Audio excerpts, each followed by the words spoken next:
Hello and welcome back to my channel. I'm Olivia Fisher and this is Stories and Sundries. And this is my third video, which is super exciting. We've made it to 3 and it's the new year. Happy 2020! I have to say the new year's off to a pretty good start actually. My husband and I set some personal family goals, and one of them was to officially own the car that my parents had been lending us, lending. And we did it. We got the car from them, we got the title, and we bought our own insurance. So yay, adult life. It's exciting. And then also we're getting closer to solidifying where we're going for medical school, which is also really exciting because then we'll be moving out sometime in the next, 4 to 5 months. It's really up in the air. He has to start by July, so we'll be moving by then, and hopefully in our next place I can set up an area that's a little more aesthetically pleasing to view as I make these YouTube videos instead of just my kitchen. So in my last video I talked a little bit about how I wanted to post my goals for the new year related to reading and writing here on this YouTube channel, and I thought about it and I got some inspiration from some other YouTubers to do videos throughout the year to keep up with these goals. So this will be my first one where I'll tell you all about what I plan to do reading and writing wise this new year, and then I'll probably make a video in June and then maybe again in December kind of updating on how I'm doing on those goals and what kind of progress I'm making. So let's dive right into the goals for this year that I have set for myself. It was really hard to narrow down different goals that I wanted for reading and writing. I'm usually terrible at making too many goals or too vague, like I talked about in my last video. So hopefully these will be a little more concrete and a little less vague, and they're ones that I'm looking forward to. I've actually started working on some of them.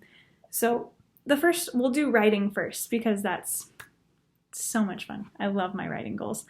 The first goal I have is to actually finish a draft of my middle grade novel, which I'm currently calling Asher, which is the name of the main character, having some really huge blocks on what to title the book, which is so weird because for me, usually the title comes first or it comes shortly after I start writing the story, and it's just bam, this is what it should be called. And I know that in the publishing industry, typically the original title of your book doesn't stay, and you work with your editor to come up with a new one. But I can't even think of a temporary title I like for this manuscript right now. It's just whatever. It's just going to be called Asher. So right now, I was working on it for NaNoWriMo and I got really far, but the first draft is not complete. I still have a lot to write. I have a lot to write. Let's just be honest here. So by the end of the year at least, I'm hoping actually before the second baby's due that I can finish the manuscript, because I know it'll be really hard for a while after the baby's born to get back into a good writing habit routine. So I'm trying to do it now before the baby's born. So I'll kind of keep you updated, maybe do some writing vlogs on how that's going and how I'm preparing for the baby and trying to write all through that. But anyways, so the first goal is to finish that draft. The second goal is one that I've been working on. I'm trying to publish my writing in more places, guest writing on blogs or publishing short stories and poetry in magazines. So my goal this year is to try and publish one poem and or short story, and then also to write some guest articles for blogs. And what is really exciting is that I've already achieved this goal for the blogging part in a way. So in December I got accepted to write for this motherhood blog called The Mamahood, and they had me write an article. So I have another one coming up later this month, but I've already published my first one, which is so exciting. It's called The Rainy Day Box, and you can go check it out. I'll leave a link below. But it was really fun to write. Motherhood is one of those topics that I just absolutely love. So I'm trying to branch out this year and do more blog posts and publishing articles in different places than I would normally publish them, just to get a little more writing experience and to just have fun with writing.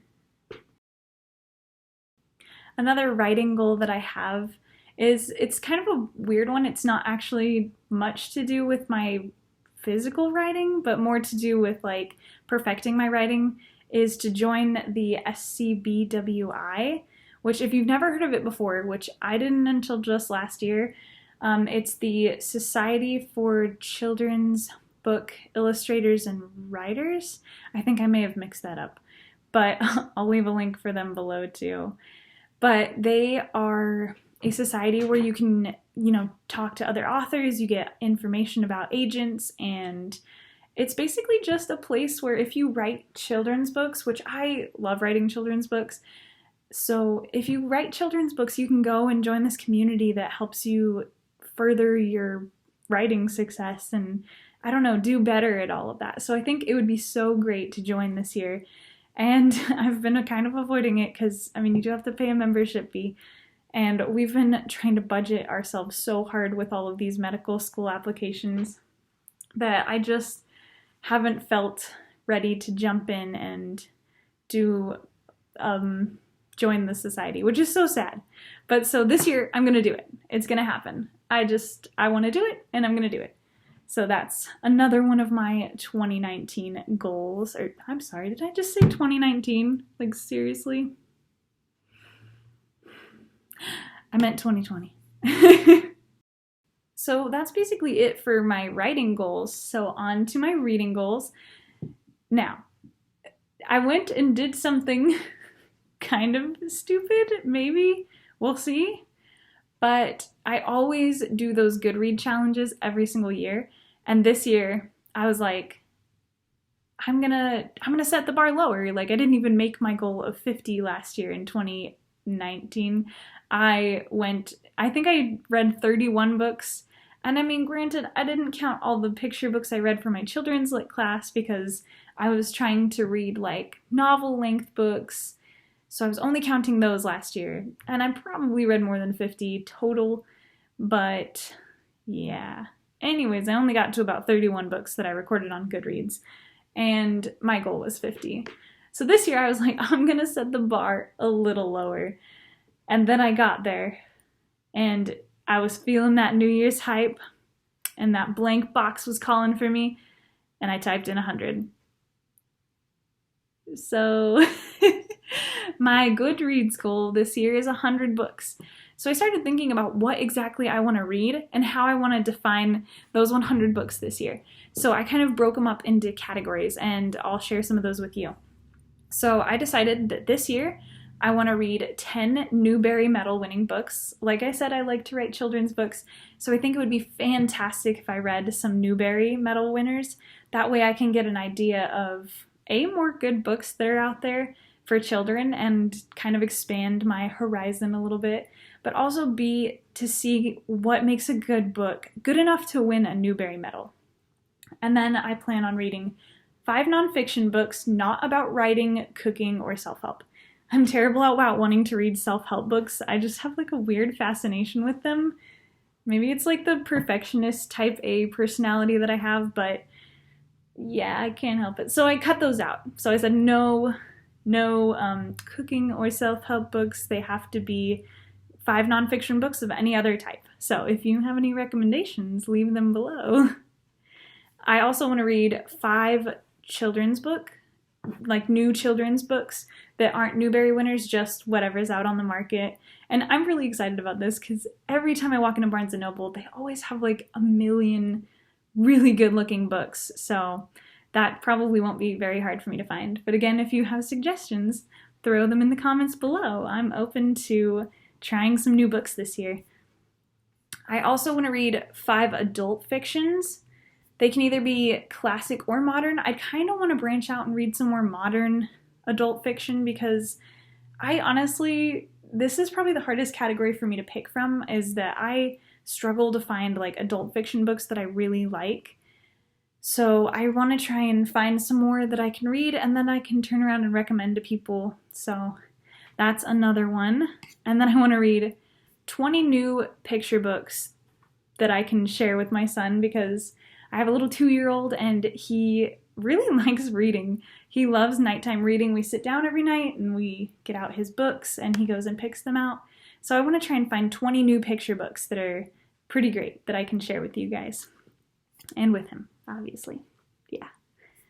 And my last one is I want to read 5 poetry collections, different ones, like from different authors. So I don't read a ton of poetry, but I do like some poetry, like Mary Oliver and Sylvia Plath has always fascinated me. And I mean, Robert Frost, your generic classic poetry. I mean, he's great. Let's not slight him here, but you know, everybody reads Robert Frost. Yeah. Anyways, so yeah, those are my reading goals. Besides all those books, I had another reading goal that I wanted to do, which I've already started, which is so exciting. And I'll do maybe another YouTube video about this specifically, but I wanted to start a reading journal. So in college, we would do these, not reading journals, but like we'd have to like mark our books and take notes. And you know, when I'm prepping for like a literary analysis where I'd write about the book, I would always take notes and everything. And so I kind of wanted to keep that skill up, especially since I'm starting a master's program later this year. I thought it'd be fun to do this with just any books and not just the ones I have to read for school. So I bought myself, well, actually, my fantastic mother-in-law bought me this for Christmas, but it's this like beautiful journal from this really cool bookstore in Austin called Book People. If you've never been, it's really good. We love it. It was so much fun. But she bought me this beautiful journal, and it's got 3 different sections, which, I mean, if you're like a writer like me, you can geek out about this. It's got regular lined paper, hopefully you can see that, and then it's got a section with like grid dots, and so you can kind of free that. And then it's got like a normal blank sketchbook section. So I'm going to use this to keep track of my reading this year, quotes I like from books or thoughts I have about books. If I'm reading a kid's book, I can write down things that made the plot like super gripping and good to me and exciting, and just kind of reflect on the books that I read this year, which should be really fun. So yeah, well, that's pretty much my goals for 2020. I'm excited about this year, and I'm excited to see what it brings for me and for this YouTube channel and for all the new friends that I hope to make on here. So leave a comment below if you have your own 2020 New Year's goals and let me know what they are. And or if you have any book suggestions. I'm really looking for book suggestions this year. So I will see you guys next week.